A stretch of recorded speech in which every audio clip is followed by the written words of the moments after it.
The oldest recording on ECM is with you involved, and the first song is written by you. Wow. Oh yeah, what is that? Well, Must be a Paul It's, Bley record.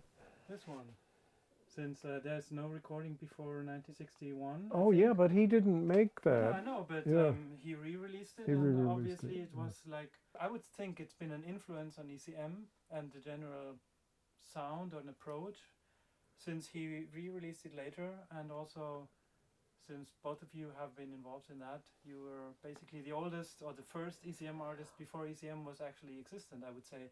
Well, of course there are two others, but they're dead. exactly. Yeah. Yeah. Oh, you have nothing to comment. But I think that's true. That's probably how Manfred discovered both of us, was through the Giuffre trio. I know he liked that band very much.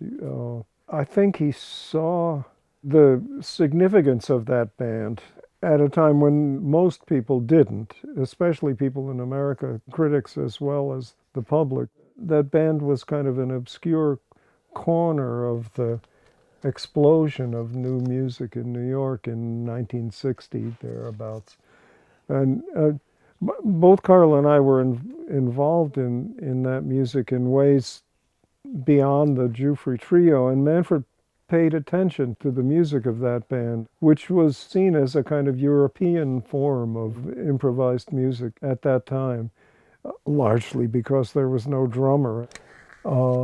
And because there was a lot of concern for dynamics and the usual things that classical musicians worry about. But Carla was very much a part of that, and again, I think Manfred saw that.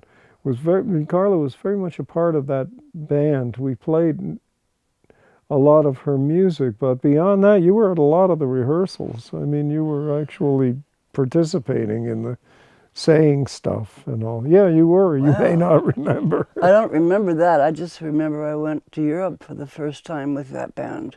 Yeah. So I was in the audience every night. Yeah, you were witness to a lot of history. Yeah, wow. I was over the years. At the time, I don't remember ever thinking that what I was doing was interesting or a part of a movement or something you would talk about 50 years later. And it turned out that everyone I just knew casually became famous. We just happened to be there. Just happened to be there at the right time and knew the right people. And Manfred's younger than us, right? He's 76 or 77. So oh yeah, he's sort of with us, but I mean, at the time the Giuffre trio happened in 1960, he would have been an enthusiastic teenage listener and bass player. And you know, the music from that time in your life is kind of indelible. It stays throughout your life. There's a kind of special relationship to the music that opened you up to the possibilities of music. And we were just kind of lucky to be there when Manfred was looking for the music that, I don't know, we've talked about this. So you look at that time for the music that expresses your own identity, right? And then you identify yourself by way of the music. I think that sort of happened with Manfred. So when 10 years later or so, when he began ECM, we had a certain advantage. He held us in a certain, esteem is not the word. It's more kind of fondness. I think he's really liked our music over the years, and he's a man of enthusiasm. That's how he works in the studio. The casual ECM fan might think of him as a sort of cold and calculating person who makes good records by virtue of approaching them intelligently and clearly and smartly and all of that. But in fact, in the studio, he waves his arms around a lot and and gets boundlessly enthusiastic about stuff. You're wondering, how's it going in here? How do I sound? And you look in the control room, and if you see Manfred's hands kind of windmilling in the air, you know it's going well. You know.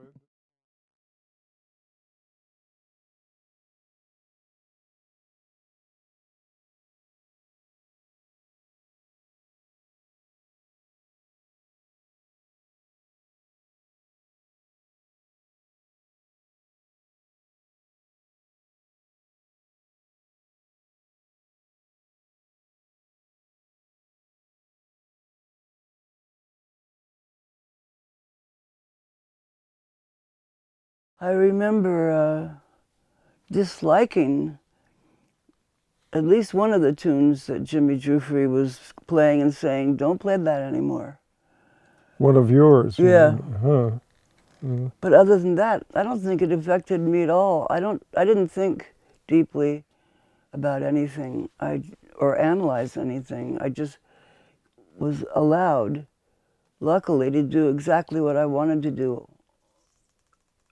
almost all my life. Even as a child, I just dictated the terms constantly. I was a born leader in the neighborhood. I organized the baseball games and told people what we were doing that day. So I was a born leader. Yeah, that's true. Now I'm a very shy, cautious person, but I started out very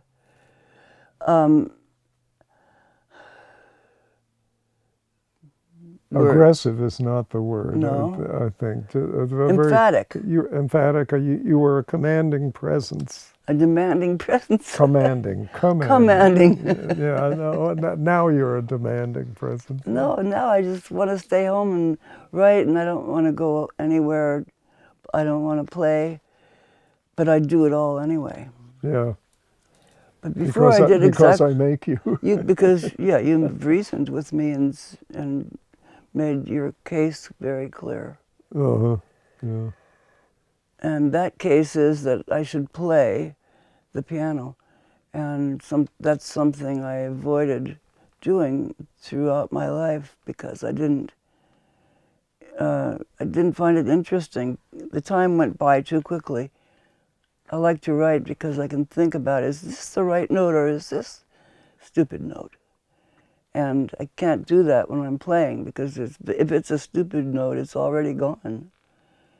They're all kind of equally stupid in a way. No, they're not, but sometimes they turn out good, but you can't edit them. I like to choose, and sitting alone at a desk gives me complete control over where the note belongs and what the note is.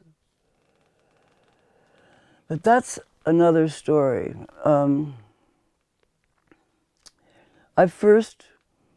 I don't remember how I met Manfred, but I do remember that when he came to New York in the beginning, he slept on my couch. And I thought, I don't think I even had thought anything. I never really reasoned. I just accepted everything. Manfred slept on my couch. What's the big deal? But now, now we all stay at a nice hotel. Uh-huh. So it shows you how it was back in those days. He was a determined person who had ideas that persecuted him.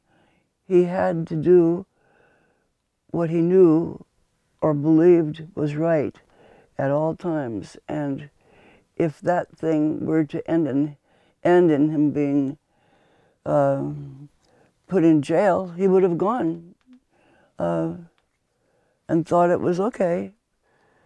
I at least got to do what I wanted to do. But luckily, everything he does is legal, so we leave him out. We don't put him in jail. We've thought about it on occasion. Yeah, it's not as though we don't have disagreements. But I don't think Manfred dislikes disagreements. I think he's willing to step in and throw punches right along with you if you throw punches at him. You could have a mad old fight, but at the end it's fine. He's very plain spoken and unconcerned if what he says will cause him to end up in jail. That's okay with him. He's willing to serve the time and pay the price, but he's unwilling to back down. You know, and of course in music that's a good thing.